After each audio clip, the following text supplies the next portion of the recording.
আসসালামু আলাইকুম।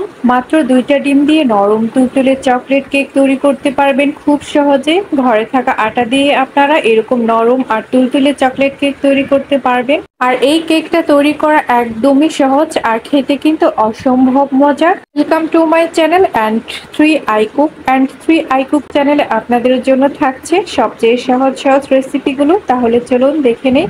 চকলেট কেকটি তৈরি করার জন্য প্রথমে একটি বোলের মধ্যে রুম টেম্পারেচারে থাকা ২টি ডিম নিয়ে নিচ্ছি। অবশ্যই কিন্তু রুম টেম্পারেচারে থাকা ডিম নিতে হবে। ফ্রিজে থাকলে সেই ডিম দিয়ে কেক তৈরি করলে কিন্তু সেই কেকটা শক্ত হয়ে যাওয়ার সম্ভাবনা থাকে। তাই অবশ্যই রুম টেম্পারেচারে থাকা ডিম নেওয়ার চেষ্টা করবেন।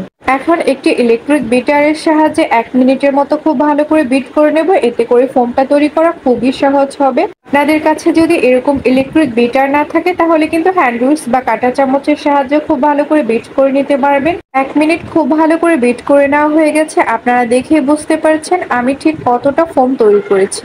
২ টা ডিমের জন্য আমি এখানে 1/3 কাপ চিনি নিয়ে নিচ্ছি। আপনারা যদি মিষ্টিটা একটু বেশি খান তাহলে কিন্তু চিনির পরিমাণটা বাড়িয়ে দিতে পারেন।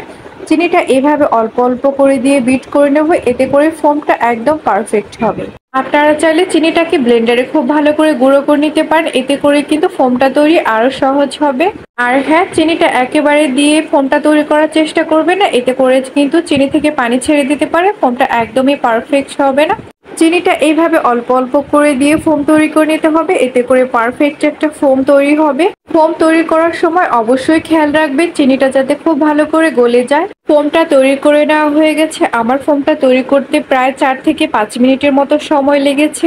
হ্যান্ড উইস্কের সাহায্যে আমি আপনাদেরকে একটু দেখিয়ে দিচ্ছি ফোমের কনসিস্টেন্টটা ঠিক কেমন। আপনারা দেখে বুঝতে পারছেন ফোমের কনসিস্টেন্টটা ঠিক কেমন হয়েছে। এরপর 1/4 কাপ রান্না করা রেগুলার যে সাদা তেলটা ব্যবহার করি সেই তেলটা দিয়ে দিচ্ছি। আর হ্যাঁ, এখানে অবশ্যই মনে রাখবেন খুব বেশি তেল ব্যবহার করা যাবে না। এতে করে কিন্তু কেকটা চুপসে যাওয়ার সম্ভাবনা থাকে। কাঁচা ডিমের যে গন্ধটা আছে সেই গন্ধটা দূর করার জন্য ১ চা চামচ ভ্যানিলা এসেন্স দিয়ে দিচ্ছি। আপনাদের যাদের ঘরে ভ্যানিলা এসেন্স নেই তারা কিন্তু লেবুর রস বা এলাচের গুঁড়ো করেও দিতে পারেন।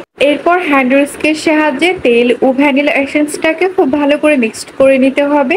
এই পর্যায়ে খুব বেশিক্ষণ বিট করার দরকার নেই। ১৫ থেকে ২০ সেকেন্ডের মতো বিট করে নিলেই হবে। খুব বেশি বিট করলে ফোমটা নষ্ট হয়ে যাওয়ার সম্ভাবনা থাকে।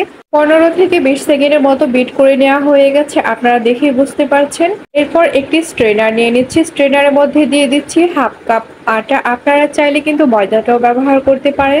হ্যাঁ, এখানেও মনে রাখবেন যে ২ টা ডিমের জন্য 1/2 কাপ আটাই যথেষ্ট। যেমন ৪ টা ডিমের জন্য ১ কাপ আটা যথেষ্ট। এর চেয়ে বেশি আটা ব্যবহার করলে কেকটা একদমই ফুলবে না। তাই বেশি আটা ব্যবহার করার চেষ্টাও করবেন না।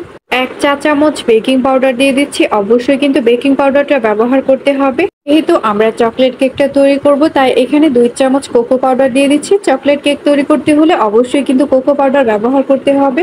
এখন স্ট্রেনারের সাহায্যে শুকনো উপকরণগুলো খুব ভালো করে চেলে নেব। এভাবে করে চেলে নেওয়ার কারণ হচ্ছে এতে করে কেকটা খুবই সফট হবে।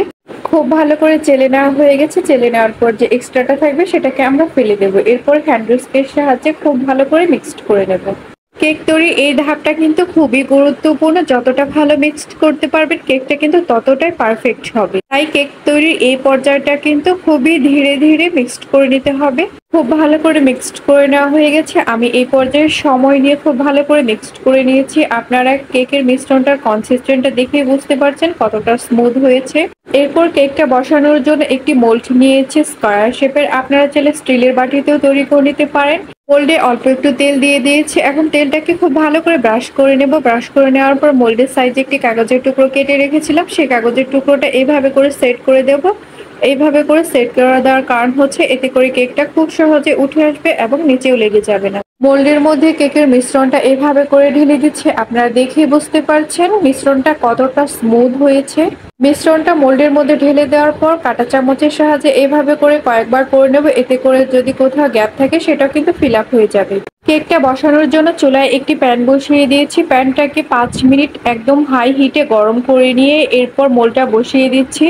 মোল্ডটা বসিয়ে দেওয়ার পর ঢাকনা দিয়ে দেব। ঢাকনা দিয়ে চুলার আঁচটা একদম লো হিটে রেখে দেব ১ ঘন্টার জন্য। কেক তৈরির এই পর্যায়ে কিন্তু অনেকেই ভুল করেন। এই ভুলটি করবেন না। বারবার কেকটা হয়েছে কিনা চেক করবেন না। এতে করে কিন্তু কেকটা চুপসে যাওয়ার সম্ভাবনা থাকে। ১ ঘন্টা পর ঢাকনাটা খুলে নিচ্ছি। কেকটা কিন্তু মাশাআল্লাহ একদম পারফেক্ট হয়েছে। এখন একটি কাঁটা চামচের সাহায্যে চেক করে নেব। কাঁটা চামচটি যদি পরিষ্কার আসে তাহলে বুঝতে পারবো কেকটি একদম পারফেক্ট হয়েছে। কেকটা ঠান্ডা হয়ে যাওয়ার পর কেকটা প্যান থেকে নামিয়ে নেব। কেকটা ঠান্ডা হয়ে যাওয়ার পর প্যান থেকে আমি নামিয়ে নিয়েছি। এখন আমি আপনাদেরকে কেকটা একটু দেখিয়ে দিচ্ছি। দেখেই বুঝতে পারছেন কতটা নরম আর তুলতুলে হয়েছে। এখন আমি আপনাদেরকে একটু দেখিয়ে দিচ্ছি। দেখতেই পাচ্ছেন হাতের সাহায্যে কেকটা ঠিক কিভাবে সহজেই উঠে আসছে। এখন এই কেকটাকে একটি প্লেটের মধ্যে সেট করে নেব। কেকটাকে একটি প্লেটের মধ্যে এভাবে করে সেট করে নেওয়া হয়ে গেছে। এরপর কেকের উপরে যে কাগজের টুকরোটা আছে সেই কাগজের টুকরোটা এভাবে করে তুলে নেব। দেখেই বুঝতে পারছেন ঠিক কতটা সহজে উঠে এসেছে। আপনি এই কেকটা যাকেই খাওয়ান না কেন সেই কিন্তু আপনার প্রেমে পড়ে যাবে। এখন আমি আপনাদেরকে কেকটা একটু কেটে দেখাচ্ছি ঠিক কেমন হয়েছে। কেকটা কিন্তু একদম পারফেক্ট হয়েছে। আপনারা যে কোনো সাইজ অনুযায়ী কেকটা কেটে নিতে পারেন। কেকটা কিন্তু একদম পারফেক্টলি কেটে নেওয়া হয়ে গেছে। আর হ্যাঁ, যদি আমার এই কেক তৈরির রেসিপিটি আপনাদের ভালো লাগে তাহলে অবশ্যই লাইক, কমেন্ট এবং শেয়ার করবেন। ইউটিউব থেকে দেখে থাকলে কিন্তু সাবস্ক্রাইব করবেন আর ফেসবুক পেজ থেকে দেখে থাকলে কিন্তু ফলো করবেন। আর আমার এই ভিডিওটি দেখার জন্য আপনাদের সবাইকে অনেক অনেক ধন্যবাদ। আল্লাহ হাফেজ।